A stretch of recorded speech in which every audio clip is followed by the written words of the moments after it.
আসসালামু আলাইকুম রহমতুল্লাহ। আমি ডাক্তার মোহাম্মদ হক, সাতক্ষীরা ইন্টারন্যাশনাল কমিউনিটি সেন্টার, জেলা নির্বাচনের সামনে এলিট টাওয়ার। আমাদের এখানে জার্মানি হোমিও ওষুধের মাধ্যমে দেওয়া হয়।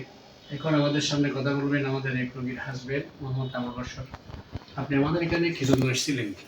কি রোগ নিয়ে আসছিলেন? আমি আসছিলাম আমার ওয়াইফের পাইলসের সমস্যা নিয়ে। কোন জায়গা থেকে আসছেন? আমি বান্দরবন 6 নম্বর ওয়ার্ড বনরুয়া থেকে আসছিলাম। কি রোগ নিয়ে আসছিলেন? আমি আমার ওয়াইফের পাইলসের সমস্যা ছিল খুব জটিলভাবে, সেই কারণে আসছিলাম। আপনি তো এখান থেকে প্রথম ডোজ, দ্বিতীয় ডোজ, তৃতীয় ডোজ একটু বলবেন। এখন মোটামুটি আমার ওষুধ পুরোপুরি ভালো, সুস্থ মানে একদম আগের মতোই সুস্থ অবস্থা। আগের মতোই সুস্থ, সবকিছু খেতে পারে, ব্লিডিং হয় না, জ্বালা নাই, হয় না, আদার ক্ষত ফিসার মধ্যে যেটা ছিল কিছুই নেই, স্বাভাবিক অবস্থায়, সম্পূর্ণ সুস্থ এখন। স্বাভাবিক অবস্থায়। মাশাআল্লাহ, অনেক ভালো।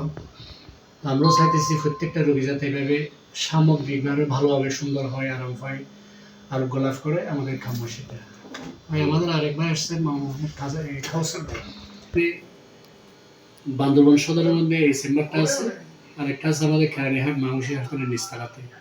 আমরা সরাসরি যারা এরিয়ার আছে এদেরকে এভাবে সার্ভিস দিই অফিসের মাধ্যমে, এবং যারা সিরাঙের বাইরে আছে তাদেরকে আমরা অনলাইনের মাধ্যমে কেসগুলো কালেক্ট করে আমরা তাদের ওষুধের ব্যবস্থা করি। আপনারা কি কোরিয়ার মধ্যে সার্ভিস দেন? আমরা কোরিয়া এবং এসে পরিবহন এবং ফার্স্টের মাধ্যমে আমরা সবার কাছে একদম বাড়িতে হোম ডেলিভারিতে দিয়ে দেন। মাধ্যমে আমরা পৌঁছে দিই।